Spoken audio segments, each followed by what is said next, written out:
থেকে বিদেশ, খেলা থেকে বিনোদন, সব ধরনের খবর নিয়ে আমি মিঠু শুরু করছি নজরে দুনিয়া। গ্রিনল্যান্ড কিনতে মরিয়া ট্রাম্প, কেন বারবার এই ভূখণ্ডের অধিকার চেয়েছে আমেরিকা? দেখুন, মার্কিন প্রেসিডেন্ট হিসেবে প্রত্যাবর্তন নিশ্চিত হওয়ার পরই ডেনমার্কের কাছ থেকে গ্রিনল্যান্ডের নিয়ন্ত্রণ নেওয়ার ইচ্ছের কথা জানিয়েছিলেন মার্কিন যুক্তরাষ্ট্রের নবনির্বাচিত প্রেসিডেন্ট ডোনাল্ড ট্রাম্প। আর সেই ইচ্ছে যে প্রবল তা ক্রমশই পরিষ্কার হচ্ছে। ডেনমার্কের উপরে কূটনৈতিক ও অর্থনৈতিক চাপ বাড়াচ্ছেন তিনি। একইভাবে কানাডাকে আমেরিকার 51তম প্রদেশ করা কিংবা পানামা খালের নিয়ন্ত্রণ আমেরিকার দখলে নেওয়ার ইচ্ছেও তার প্রবল। আসলে মার্কিন প্রেসিডেন্ট হওয়ার প্রথম পর্যায়েই ট্রাম্প গ্রিনল্যান্ডের অংশ বিশেষ কিনতে চেয়েছিলেন। ডেনমার্কের অন্তর্গত 7,72,000 বর্গ কিলোমিটার এলাকার গ্রিনল্যান্ড একটি স্থায়ত্বশাসিত অঞ্চল। গত শতকের 9-এর দশকেও এই ভূখণ্ড কেনার চেষ্টা চালিয়েছিল America. Sunirnoy imaging centre private limited advance প্যাথোলজিতে thalassemia screening, large size biopsy setup সহ সমস্ত পরীক্ষা, echocardiography, fetal echocardiography, CT scan, CT guided FNAC, 4D USG, USG guided FNAC, endoscopy, colonoscopy, uroflowmetry, spirometry, colour Doppler, digital X ray, তাছাড়াও সমস্ত বিশেষজ্ঞ চিকিৎসকদের পরিষেবা একই ছাদের তলায় নিয়ে হাজির সুনির্ণয়। ঠিকানা 126/1 পিলখানা রোড, রানীবাগান, বহরমপুর, মুর্শিদাবাদ।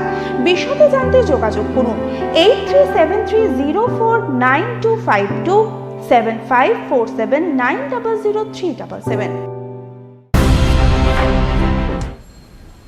নিম্নমানের পদক নিয়ে অভিযোগ অ্যাথলিটদের, লজ্জা ঢাকতে বড় সিদ্ধান্ত অলিম্পিক কমিটির। অলিম্পিক শেষ হওয়ার আগেই অভিযোগগুলি জমা হচ্ছিল। অলিম্পিক মেটার পরে এ পর্যন্ত শতাধিক অ্যাথলিট অভিযোগ করে ফেলেছেন পদকের মান নিয়ে, যার ফলে স্বাভাবিকভাবেই লজ্জার মুখে পড়তে হচ্ছে প্যারিস অলিম্পিক কমিটিকে। সেই লজ্জা ঢাকতে এবার সব নিম্নমানের পদক ফেরত দেওয়ার সিদ্ধান্ত নিল আন্তর্জাতিক অলিম্পিক কমিটি।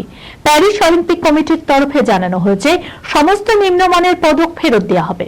এই প্রক্রিয়া ইতিমধ্যেই শুরু হয়ে গিয়েছে। মানিটা প্যারিস নামের এক সংস্থা পদকগুলি বানিয়েছে। জানা যাচ্ছে ইতিমধ্যে পদক ফেরানোর কাজ শুরু হয়ে গিয়েছে। আগামী সপ্তাহে নতুন পদক ফেরানোর জন্য আবেদন করা যাবে। যত চুমুর দাগ ততই মোটা বেতন, অফিসে 8 ঘন্টা ধরে শুধুই চুমু। ভাবছেন তো এমন আবার চাকরি হয় নাকি? হয়, চলুন দেখে নিই।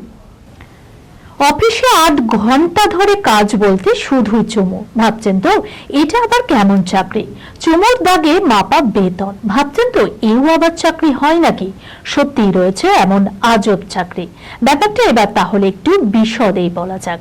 এই চাকরিতে প্রয়োজন একজন পুরুষ কর্মী ও একাধিক মহিলা কর্মী, আর একটা চেয়ার এবং আর একটা ঘর।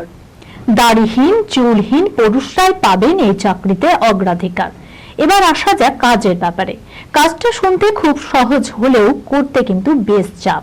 কেননা এই চাকরি অনুযায়ী পুরুষ কর্মী চেয়ারে বসে থাকবেন এবং মহিলারা ঠোঁটে লিপস্টিক মেখে এসে পুরুষ কর্মীর গালে এবং মাথায় চুমু খাবেন গভীরভাবে, যাতে লিপস্টিকের ছাপ পড়ে যায় পুরুষ কর্মীর গালে ও মাথায়।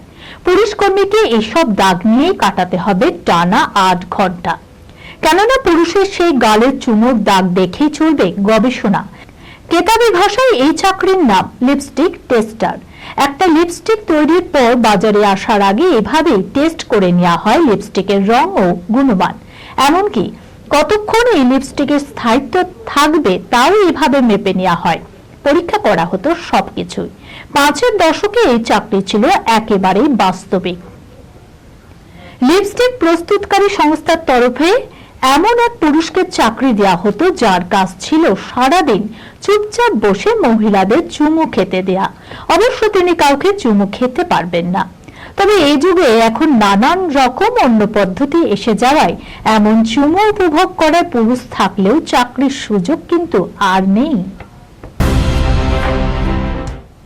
হাতে একাধিক সিনেমা, অপেক্ষা বাড়ছে রণবীরের ধুম 4-এর জন্য। কবে শুরু হবে এই ছবির শুটিং? চলুন দেখে নিই। প্রচন্ড ব্যস্ত রণবীর কাপুর, হাতে ছবির প্রচুর কাজ। এখনো সঞ্জয় লীলা বনসালি তো কখনো সন্দীপ রেড্ডি ভাঙ্গা, সঙ্গে রামায়ণের মতো বড় কাজ তো আছেই। এরই মধ্যে প্রস্তুতি শুরু ধুম 4-এর। বলিপাড়ায় গুঞ্জন ফ্র্যাঞ্চাইজির নতুন সিনেমার জন্য ভিলেন খোঁজা হচ্ছে দক্ষিণী ইন্ডাস্ট্রি থেকে। আপাতত চলছে Sanjay Leela বনসালির love and war সিনেমার শুটিং, যে সিনেমায় আলিয়া ভাট ও ভিকি কৌশল রয়েছে। তারপরে একাধিক ছবি রয়েছে রণবীরের হাতে। নীতিশ তেওয়ারির রামায়ণের চর্চা তো দীর্ঘদিন ধরে, সেটাও রয়েছে ব্রহ্মাস্ত্র অভিনেতার ব্যস্ততার ঝুলিতে।